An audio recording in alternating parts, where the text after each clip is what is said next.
नमस्कार दोस्तों, स्वागत है आपका हमारे चैनल टेल्स बाय यशु पर। यहाँ पर आपको मिलेंगी अनोखी और रोचक कहानियाँ। अगर आपको हमारी कहानियाँ पसंद आती हैं तो कृपया करके हमारी वीडियो को लाइक करें, इसको अपने दोस्तों के साथ शेयर करें और अगर आप इस चैनल पर नए हैं तो कृपया करके सब्सक्राइब करें। आपका हमारे चैनल पर विजिट करने के लिए बहुत बहुत धन्यवाद। चलिए आज की कहानी का सफर शुरू करते हैं। पिछले एपिसोड में हम सब ने सुना था कि स्वाति यहाँ पर एनी से पूछती है कि तुम रोहित के साथ सिर्फ वाराणसी गए थे, ये पूरा सच नहीं है। इधर ये सुनते ही स्वाति ने कहा, वेल मुझे पता है कि तुम मुझे जो कुछ बताओगी सब कुछ सच तो नहीं बताओगी, लेकिन मुझे अच्छी तरह से पता है कि तुम कहाँ कहाँ गई थी।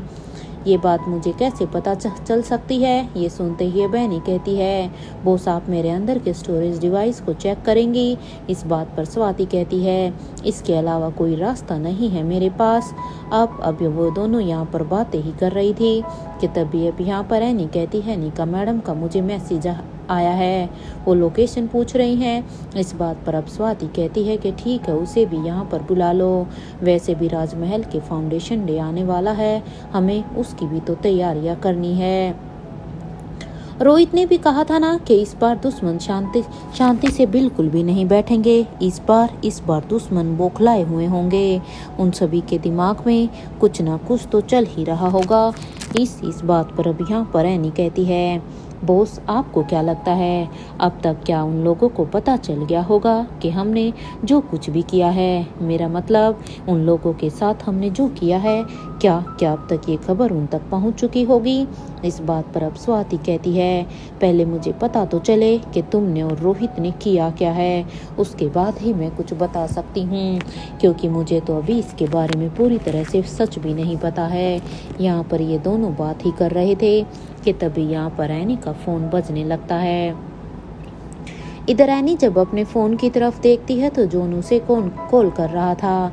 जॉन के नंबर को देखकर अब एनी फोन को उठाकर कहती है, बॉस जॉन का फोन आ रहा है। अब ये देखकर अब यहाँ पर उसकी इस बात को सुनकर अब यहाँ पर स्वाति मल्होत्रा भी हाँ में अपने सिर को हिला देती है कि वो भी यहाँ पर फोन पर बात करे। तो इधर अब यहाँ पर एनी अब कहती है, बॉस लेकिन कहीं ऐसा तो नहीं है कि जॉन वहाँ पर, क्योंकि जॉन नेत्रा के पास है तो नेत्रा ने कुछ गड़बड़ तो नहीं कर दी है ना, इसलिए ही शायद जॉन मुझे कॉल कर रहा हो, अदरवाइज जॉन मुझे कॉल क्यों करेगा? एनी की ये बात सुनते ही स्वाति कहती है, तुम पहले फ़ोन तो उठाओ और इसे स्पीकर पर करो, जरा मैं भी तो सुनती हूँ कि आखिर जॉन कहना क्या चाहता है। स्वाति की इस बात को सुनकर अब एनी कहती है, ओके बॉस, कमांड एक्सेप्टेड। और वो जब अब यहाँ पर हेलो कहती है तब उसे सामने से आवाज़ आती है, एनी हम इस वक्त यहाँ पेरिस में हैं। हम बॉस की उस गुफा में हैं जहाँ पर बॉस पहले रहा करती थी। हम इसे बॉस के पैलेस में लेकर नहीं जा सकते हैं, क्योंकि बॉस के पैलेस में इन्हें लेकर जाना थोड़ा सा रिस्की होगा और हम अभी इसी तरह का कोई भी रिस्क नहीं ले सकते हैं, इसलिए इस बात पर अब एनी कहती है, अच्छा जॉन, वो तो ठीक है, लेकिन पहले ये बताओ कि क्या भूमिका और निखिल भी तुम्हारे साथ है? क्योंकि वहाँ पर आयशा मारवा के उस विला से यहाँ पर नेत्रा को जॉन, निखिल और भूमिका इन तीनों ने ही वहाँ से उठाया था। अब ये सुनते ही जॉन कहता है, नहीं एनी, वो दोनों मेरे साथ नहीं है। जब हम इधर आ रहे थे तो वहाँ हमने पहले उन्हें राजमहल के बाहर छोड़ दिया था। वो दोनों राजमहल ही गए हैं। वो क्या है ना कि भूमिका को रोहित सर के पापा से मिलना था, शायद उन्हें उनसे कोई जरूरी बात करनी थी, इसलिए वो दोनों राजमहल में है। मैं यहाँ पर अकेले नेत्रा को यहाँ पर लेकर आया हूँ। ये सुनते ही अब एनी कहती है, अच्छा जॉन, ये सब तो ठीक है, लेकिन ये बताओ वहाँ पर कोई प्रॉब्लम तो नहीं है ना? सब कुछ अंडर कंट्रोल है? एनी की इस बात पर अब जॉन कहता है, हाँ एनी, अभी तो यहाँ पर सब कुछ ठीक है। वैसे तुम कब तक यहाँ पर आओगी? मैंने बस ये जानने के लिए फ़ोन किया था। जॉन की इस बात पर एनी कहती है, मैं यहाँ पर अपना काम पूरा करके ही वहाँ पर आ रही हूँ जॉन। इस बात पर अब जॉन कहता है, एनी तुम्हें पता है ना कि हम दोनों को राजमहल के ऊपर भी तो अपनी नज़र रखनी है और हमें यहाँ पर नेत्रा को भी देख कर रखना है। इस बार वो कोई ऐसी गलती ना करे, क्योंकि एक बार अगर वो बंधन से छूटकर चली गई तो उसे फिर से बंधन में रखना मुश्किल हो जाता है। इस बात पर अब एनी कहती है, हाँ मुझे अच्छी तरह से पता है जॉन, बॉस भी यहाँ पर मेरे ही साथ है, इसलिए अब उस चीज़ की चिंता मत करो, बॉस नेत्रा को हैंडल कर लेगी और हम दोनों अच्छी तरह से राजमहल पर अपनी निगरानी रखेंगे। एनी की ये बात सुनते ही जॉन कहता है, ठीक है एनी, और इधर वो अब अपने फ़ोन को डिस्कनेक्ट कर देता है। तो इधर एनी भी अब अपने फ़ोन को रखते हुए अब वो स्वाति मल्होत्रा से कहती है, बॉस आप कहाँ पर रहेंगी? एनी की इस बात पर अब स्वाति मल्होत्रा कहती है, तुम और जॉन चिंता मत करो, नेत्रा को मैं सच में संभाल लूंगी। रोहित इधर यहाँ पर स्वाति और एनी दोनों भी ये डिस्कस कर रहे थे। तो वहीं रोहित के रूम में रोहित यहाँ पर अपने रूम में इधर उधर चक्कर काट रहा था, मानो वो कुछ सोच रहा हो या शायद वो किसी चीज़ को लेकर थोड़ा सा परेशान हो। अभी रोहित को देखकर ऐसा ही लग रहा था जैसे उसके दिमाग में कुछ तो चल रहा है। तभी अभी यहाँ पर रोहित का फ़ोन बजने लगता है। जैसे ही रोहित को अपने फ़ोन के बजने की आवाज़ सुनाई देती है तो वो जल्दी से भागकर बेड के पास जाता है और अब अपने फ़ोन को उठाकर देखता है। जैसे ही रोहित ने फ़ोन को देखा तो ये एक प्राइवेट नंबर से कॉल आ रहा था। इसे देखकर रोहित जल्दी से अब अपने फ़ोन को उठाकर हेलो कहता है। तो अब उसे सामने से आवाज़ आती है, आप पेरिस कहाँ से पहुँच गए हैं मिस्टर मारवा? हाँ, आप तो पेरिस नहीं जाने वाले थे, आपका प्लान तो लंदन जाने का था ना? अनिक अब यहाँ पर इस बात पर रोहित कहता है, अनिका एक बार तुम यहाँ पर आ जाओ, उसके बाद ही हम बात करते हैं। क्योंकि इस प्राइवेट नंबर से अनिका ने कॉल किया हुआ था, इसलिए ये सुनते ही अब अनिका कहती है, अच्छा ऐसी बात है मिस्टर मारवा, तो बस समझो मैं आ गई हूँ। अनिका की ये बात सुनते ही रोहित अब यहाँ पर चारों तरफ देखने लगता है कि अनिका कहाँ आई है। लेकिन जब उसे अनिका यहाँ पर कहीं भी विंडो से भी दिखाई नहीं देती तब रोहित कहता है, लेकिन तुम कहाँ हो अनिका? एक मिनट, कहीं तुमने इस मिस्टर इंडिया की वॉच तो नहीं मिल गई है ना, जो तुम मुझे दिखाई नहीं दे रही हो और तुम यहाँ पर मेरे साथ ही मौजूद हो? सच बताओ अनिका, कहीं कुछ ऐसा तो नहीं चल रहा है ना तुम्हारे दिमाग में? इधर रोहित की ये बात सुनने के बाद अब दूसरी तरफ से यहाँ पर उसे अनिका की आवाज़ आती है, वेरी फनी मिस्टर मारवा। हाँ आप ऐसा कीजिए, आप बस मेरे लिए 10 तक की काउंटिंग कीजिए, जैसे ही आप 10 तक पहुँचोगे मैं आपके सामने आ जाऊंगी। इधर अनिका की ये बात सुनते ही अब रोहित कहता है, आर यू श्योर अनिका, क्या तुम सच में मेरे सामने आ जाओगी? यहाँ रोहित ने भी ये कहा ही था कि तभी अनिका अब अपने फ़ोन को डिस्कनेक्ट कर देती है और जैसे यहाँ पर फ़ोन डिस्कनेक्ट होता है तो रोहित दूसरी तरफ से हेलो ही कहता रह जाता है, क्योंकि उसे यकीन ही नहीं हो रहा था कि अनिका सच में यहाँ पर आ चुकी है। इसलिए अब क्योंकि फ़ोन डिस्कनेक्ट हो चुका था, इसलिए अब अपने फ़ोन को वो एक साइड में रखते हुए वो भी यहाँ पर अनिका की कही हुई बातों को ही फॉलो करने की सोचता है, क्योंकि अब उसके पास और कोई ऑप्शन नहीं था। अब वो अपनी आंखों को बंद कर लेता है और अब अपनी आंखों को बंद जैसे ही रोहित बंद करता है तो उसके बाद भी रोहित की आंखों के सामने अनिका का ही चेहरा आ रहा था, जिसे जानकर ऐसा लग रहा था जैसे रोहित सच में अनिका को बहुत ही मिस कर रहा था। और अब वो यहाँ पर अपनी आंखों को बंद कर अब काउंटिंग शुरू कर देता है, 1 2 3 4 5 6 7 8 9 10। यहाँ रोहित ने 10 कहा ही था कि तभी अब अचानक से उसके रूम का दरवाजा नॉक होने लगता है। एग्जैक्ट पूरे 10 पर जैसे ही रूम का दरवाजा नॉक हुआ तो उससे अब रोहित हैरानी से जल्दी से दरवाजे के पास जाता है और वो इसे खोल देता है, क्योंकि रोहित को अब भी यकीन नहीं हो रहा था कि सच में अनिका यहाँ पर है। लेकिन रोहित ने जैसे ही दरवाजे को खोला तो यहाँ पर सामने सच में अनिका खड़ी थी अनिका को देखकर तो रोहित के चेहरे पर एकदम से ही एक बड़ी सी स्माइल आ जाती है और वो भी यहाँ पर अनिका के हाथ को पकड़कर अब उसे अंदर की तरफ खींच लेता है। इधर अनिका भी, क्योंकि अनिका आराम से खड़ी हुई थी, रोहित ने जैसे ही अनिका को खींचा तो अनिका रोहित की बाहों में आ जाती है और इधर रोहित अब अपने दूसरे हाथ से रूम के दरवाजे को बंद कर देता है। दरवाज़ा बंद करने के बाद अब वो अनिका की अपनी बाहों में भर कर कहता है, कितना कितना टाइम लगा अनिका तुम्हें यहाँ आने में? अरे मैं कब से इंतज़ार कर रहा था।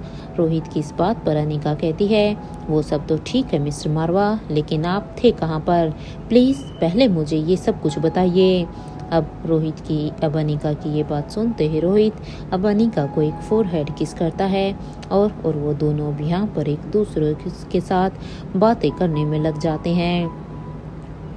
तो इधर दूसरी तरफ यहाँ पर राजमहल में महेंद्र पीरामल जो कि सच में एक बहुत ही बड़े सदमे में थे, वो वहाँ से मेडिकल फ्लोर से अपने रूम में आ गए थे। अपने रूम में आने के बाद महेंद्र से अब भी वो सारी की सारी घटना नहीं भुलाई जा रही थी। वो भी अपने रूम की विंडो के पास खड़े होकर बाहर की तरफ ही देख रहे थे। उनके चेहरे पर परेशानी साफ साफ दिखाई दे रही थी कि वो अभी भी बहुत ही परेशान है।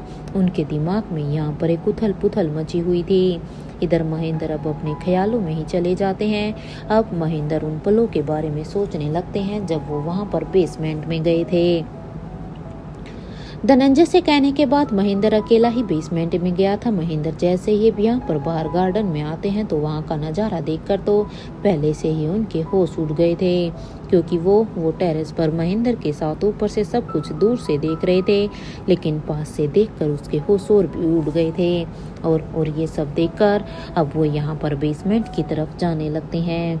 और वो जैसे ही महेंद्र बेसमेंट में पहुंचते हैं तो अब वो उस रूम की तरफ जाने लगते हैं जहां पर उन्होंने देवराज मारवा को बांध करके रखा हुआ था, क्योंकि वो उन्हें दिल्ली से यहाँ पर लेकर आए थे। इधर जैसे ही वो उस रूम में पहुंचते हैं तो वो देखते हैं कि उस रूम में किंग बैठे हुए थे।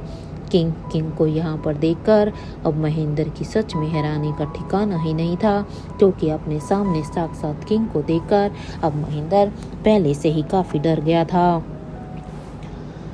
क्योंकि यहाँ पर धनंजय और महेंद्र ने दोनों ने ही किंग को बेसमेंट में जाते हुए तो देखा था, लेकिन अब किंग यहाँ पर इस तरह से धर्मराज मारवा के सामने बैठे होंगे, ये महेंद्र ने नहीं सोचा था। इधर महेंद्र देखता है कि किंग उसके सामने बैठे हुए थे, जो कि यहाँ पर धर्मराज मारवा के सामने बैठकर उससे कुछ सवाल कर रहे थे। पहले तो महेंद्र को कुछ भी यहाँ पर इतनी दूर से सुनाई नहीं दे रहा था कि आखिर किंग यहाँ पर धर्मराज से क्या बातें कर रहे हैं, क्या पूछ रहे हैं। इसलिए अब उसके अंदर एक उत्सुकता बढ़ती है कि उसे थोड़ा सा पास जाना चाहिए और उसे उसके पास जाकर सुनना चाहिए कि आखिर किंग और यहाँ पर धर्मराज मारवा के बीच में क्या बातें हो रही हैं। ये सोचकर जब महेंद्र थोड़ा सा आगे बढ़ते हैं तो और आगे बढ़कर अब वो यहाँ पर सुनने की कोशिश करता है कि आखिर रोहित ने उसे क्या कहा। जब पूरा ध्यान लगाने के बाद उसे बस इतना ही सुनाई देता है, वेल आपको मुझे जितना बताना था आप मुझे बता चुके हैं, अब आपको जीने का कोई भी हक नहीं है। इधर किंग ने जैसे ही ये बात धर्मराज मारवा को कही, ये सुनते ही तो महेंद्र पीरामल अब धीरे से कहते हैं, आप अरे किसने इसे किंग बनाया है और इसने क्या कोई सस्ता नशा किया हुआ है? भला ऐसे इंसान को कौन इजाजत देता है मरने की? हाँ, वो भी इस जैसे इंसान को जिसने ना जाने कितनी ही जिंदगियां खराब की है। हद हो गई है यार, लगता है इस किंग की दिमागी हालत कुछ ठीक नहीं है। अरे मैंने तो इस किंग के बारे में न जाने क्या से कुछ सुना हुआ था कि ये इतना खतरनाक है, लेकिन देखो इसके डायलॉग तो देखो। अरे इसके डायलॉग तो सच में एक सस्ते एक्टर के जैसे हैं। खैर कोई बात नहीं, मुझे कौन सा इस किंग के साथ कोई रिश्तेदारी निभानी है। एक काम करता हूँ, आगे जाने की कोशिश करता हूँ क्योंकि मैं जब थोड़ा सा और भी पास जाऊंगा तो शायद मैं इन दोनों की बात को अच्छी तरीके से सुन पाऊं। आखिर इस किंग को धर्मराज मारवा से और क्या पता चला है। और ये कहते हुए ही महेंद्र जब और भी आगे जाते हैं तो भी यहाँ पर उनका बैड लक था, क्योंकि महेंद्र जैसे ही थोड़े से आगे सरकते हैं तो उनके यहाँ पर पाँव का बैलेंस अब अचानक से बिगड़ जाता है और वो नीचे धड़ाम से जमीन पर गिर जाते हैं। इधर महेंद्र जैसे ही जमीन पर गिरते हैं तो वो अब यहाँ पर पूरी तरह से फंस गए थे। वो बस एक पल के लिए ऐसा लगा मानो अब यहाँ पर महेंद्र की ही मौत उनके नजदीक हो। डर के मारे यहाँ पर महेंद्र ने अपनी दोनों आंखें ही बंद कर ली थी और उसने यहाँ पर अपने दोनों हाथों को जोड़ लिया था, क्योंकि महेंद्र के दिमाग में अब एक बात तो आ गई थी कि जो उसके साथ हुआ है अब तो उसके गिरने की वजह से किंग का पूरा ध्यान अब महेंद्र पर ही होगा। और जैसा महेंद्र सोच रहा था उसके साथ वही हुआ। महेंद्र ने जैसे ही अपनी धीरे धीरे आंखें खोली, पहले वो अपनी एक आंख को धीरे खोल कर देखता है तो उसे यहाँ पर सीधे किंग का चेहरा दिखाई दे रहा था।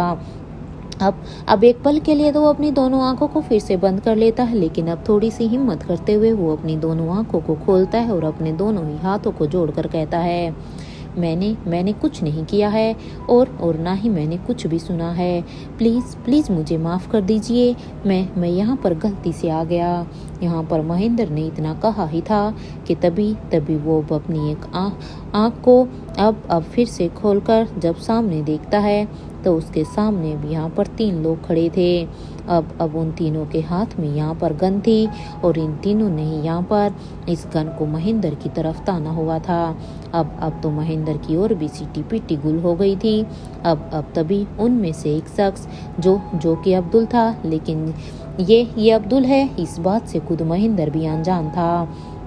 इसलिए अब अब्दुल उसके पीछे से महेंद्र के पीछे से कॉलर को पकड़कर अब उसे खड़ा करते हुए ही कहता है, तुम्हारी हिम्मत कैसे हुई किंग के काम में इंटरफेयर करने की? तुम्हें पता है आज तक जिस किसी ने भी किंग के काम में इंटरफेयर किया है वो इस दुनिया से ही उठ गया है और ये गलती आज तुमने की है। अब ये बात सुनते ही अब महेंद्र अब अपने दोनों हाथ जोड़कर अब फिर से कहता है, मैंने कुछ भी जानबूझकर नहीं किया है, या इससे पहले कि किंग कुछ भी कहते कि तभी यहाँ पर अब धर्मराज मारवा अब बीच में ही इनके बोलते हुए कहते हैं, महेंद्र ओए बेवकूफ़ इंसान, तुम कोई साधारण इंसान नहीं हो, तुम इंद्रजीत के बेटे हो। अरे इस चीज़ का फ़ायदा उठाओ। अभी देखो मेरी बात को ध्यान से सुनो और हाँ मेरी बात को सर जी तक पहुँचा देना। ये जो यहाँ पर मास्क के पीछे जो चेहरा है ये जो शख्स खड़ा है मास्क के पीछे वो कोई और नहीं बल्कि मेरा ही।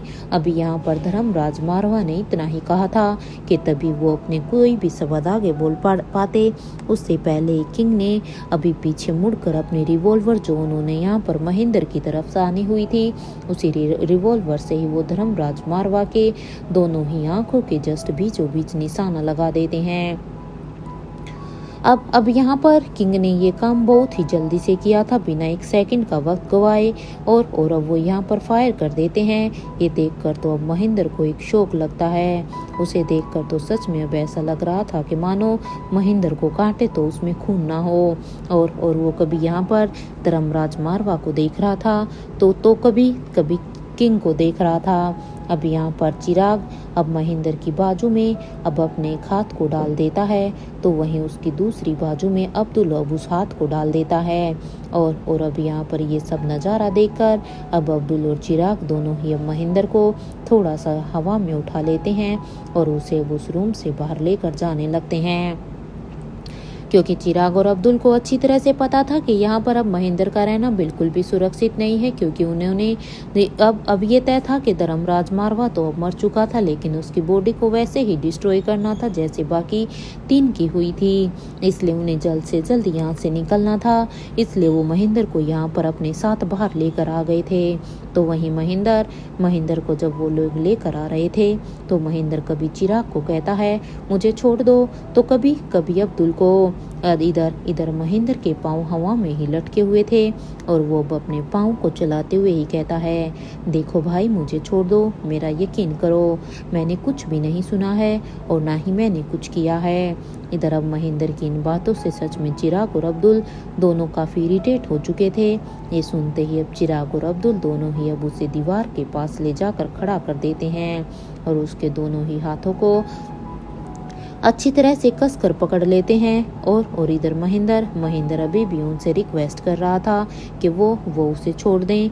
तभी उसकी नज़र अब यहाँ पर फिर से किंग के ऊपर जाती है। इधर किंग जो कि अभी इनके पीछे ही आ गए थे। किंग ने महेंद्र के सामने अब अपनी रिवॉल्वर को तान कर खड़ा था।